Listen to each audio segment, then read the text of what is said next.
Halo Jovan, Joshua, Esen, dan Stefani serta anak-anak Mister yang lainnya. Selamat pagi. Apa kabar? Mister berharap Mister menjumpai anak-anak semua di rumah dalam keadaan yang sehat ya. Dan keluarga kita semua juga di rumah dalam keadaan yang sehat, terlindungi dari segala macam mara bahaya dan juga virus ya. Nah, apakah anak-anak sudah berdoa? Ya, Mister ingin memastikan terlebih dahulu kalau misalnya belum berdoa, silakan berdoa terlebih dahulu ya. Nah, pembelajaran hari ini kita akan mempelajari tentang aku bagian dari lingkungan ya. Aku bagian dari lingkungan. Dan akan ada 3 hal yang akan kita pelajari. Yang pertama akan kita lihat ya, mengenal lingkungan hidup ya, mengenal lingkungan hidup. Lalu yang kedua, Yesus orang Yahudi ya, Yesus orang Yahudi. Lalu yang ketiga, lingkungan membentuk pribadiku ya. Yang ketiga, lingkungan membentuk pribadiku. Dan tujuan pembelajaran hari ini adalah anak-anak bisa menghargai orang-orang yang telah membantu kita, membantu pertumbuhan kita, membantu kita saat ini ya, hingga kita itu menjadi sehat, menjadi kuat, menjadi pintar ya. Misalnya orang tua, guru-guru kita, ya, teman-teman kita, ya, keluarga kita semua. Di samping kita menghargai orang-orang yang telah membantu kita, ya, kita juga diharapkan untuk menjaga dan memelihara alam di sekitar kita, karena alam di sekitar kita juga membantu kita memberikan kesehatan kepada kita. Misalnya udara yang kita hirup itu kan berasal dari alam di sekitar kita. Maka harapan yang kedua adalah anak-anak bisa memelihara alam atau menjaga alam di sekitar kita. Nah, anak-anak Mister yang terkasih, yang pertama mari kita lihat mengenal lingkungan hidup ya, mengenal lingkungan hidup kita. Lingkungan hidup itu ada 2, yakni lingkungan alam dan juga lingkungan sosial ya, lingkungan alam dan lingkungan sosial. Lingkungan alam itu sendiri masih bisa dibedakan ya, lingkungan yang terdiri dari makhluk hidup dan makhluk yang tidak hidup. Makhluk hidup misalnya tumbuhan dan hewan. Makhluk tak hidup misalnya minyak bumi, ya, batu bara, misalnya tanah, air, udara, itu adalah makhluk yang tak hidup, ya. Nah, lingkungan alam ini turut membentuk kepribadian kita. Mister kasih contoh. Anak-anak atau orang-orang yang hidup di tanah yang tidak subur, itu daya juangnya lebih tinggi. Kenapa? Dia berusaha mengolah tanah yang tidak subur itu supaya memberikan kehidupan kepada mereka. Ya, di samping daya juangnya juga mungkin secara fisik. Secara fisik mereka berbeda dengan orang-orang atau anak-anak yang hidup di daerah yang subur. Misalnya salah satu contoh lagi adalah anak orang kaya. Pasti daya juang atau daya tahan tubuhnya itu berbeda dengan anak-anak yang berasal dari keluarga yang kurang mampu. Ya. Nah, lingkungan yang kedua adalah lingkungan sosial. Lingkungan sosial itu terdiri dari orang-orang di sekitar kita. Ya, orang-orang di sekitar kita turut serta membentuk kepribadian kita. Orang tua, keluarga kita, teman-teman kita, ya, mereka semua turut membantu perkembangan hidup kita. Maka kembali lagi seperti tujuan awal tadi, kita menghargai orang-orang atau keluarga kita atau siapa saja yang berjasa dalam kehidupan kita. Nah, mari anak-anak yang terkasih, selanjutnya kita bersama dengan Stefanus, kembarannya Stefani.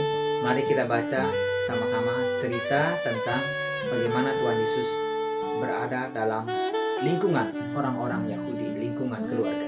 Kita baca sama-sama dengan Stefanus ya. Kita baca cerita berikut ini. Beberapa tahun berlalu, Raja Herodes yang jahat itu akhirnya mati. Pada suatu malam, seorang malaikat utusan Allah berkata kepada Yusuf, "Bangunlah, sekarang engkau bisa membawa Maria dan Yesus kembali ke Israel." Pada harinya, Yusuf pun membawa Maria dan Yesus pulang ke negeri Israel. Mereka pergi ke Nazaret, yakni kampung halaman Yusuf. Hari berganti hari, tahun berganti tahun. Yesus pun bertambah besar. Ia sudah bisa berjalan, bermain, dan membantu orang tua. Di Nazaret, Yusuf bekerja sebagai seorang tukang kayu. Pada siang hari, ia bekerja membuat kursi, meja, dan alat-alat lain. Kadang-kadang Yesus ikut membantu ayahnya yang tercinta itu. Pada malam hari sebelum tidur, Yusuf dan Maria biasanya mengajari Yesus tentang sejarah Israel.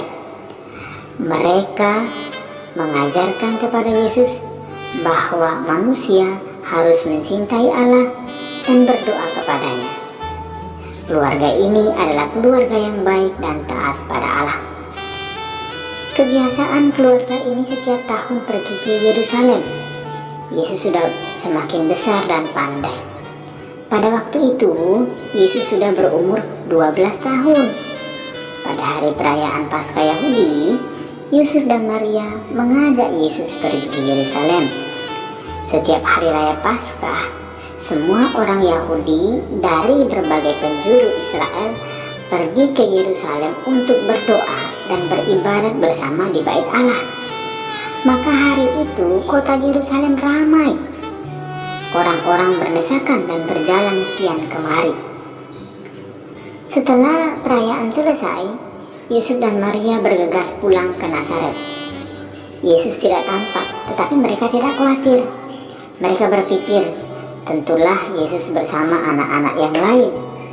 Akan tetapi, di tengah perjalanan, mereka sadar bahwa Yesus benar-benar tidak ada dalam rombongan. Mereka menjadi cemas sekali.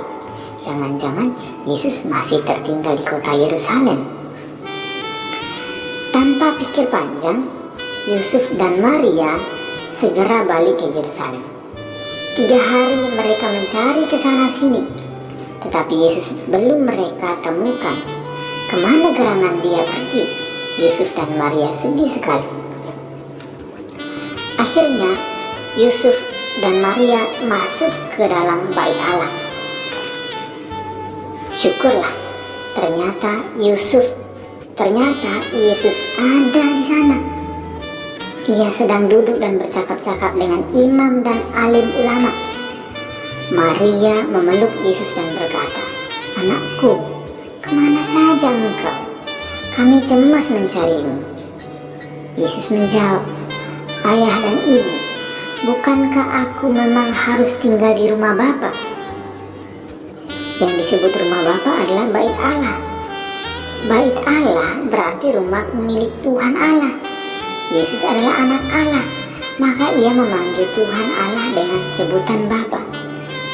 Banyak orang kagum dan heran karena Yesus sudah bisa berkata secara bijaksana sekali, meskipun umurnya baru 12 tahun. Akhirnya, Yesus pulang bersama kedua orang tuanya kembali ke Nazaret. Di sana, Yesus tinggal bertahun-tahun. Yesus makin besar, makin pandai, dan taat kepada Allah. Anak-anak mister yang terkasih, kita telah bersama dengan Stefanus membaca cerita tentang Tuhan Yesus dalam lingkungan orang-orang Yahudi, dalam lingkungan keluarganya di Nazaret, ya, dalam keluarganya di Nazaret. Nah, sekarang di halaman 15 ada 5 pertanyaan yang perlu anak-anak kerjakan, ya, untuk mendalami cerita kitab suci tadi. Lalu setelah selesai mengerjakan pendalaman atas kitab suci dalam cerita tadi, silakan kerjakan juga evaluasi dan dikirim ke Mister, ya. Itu saja pelajaran hari ini. Mister berharap apa yang menjadi tujuan dalam pembelajaran ini ketika disampaikan di awal tadi bisa anak-anak ikuti dan lakukan di dalam kehidupan kita setiap hari. Ya, itu saja pelajaran hari ini. Sampai jumpa dalam pertemuan kita dalam pembelajaran kita selanjutnya. Dadah.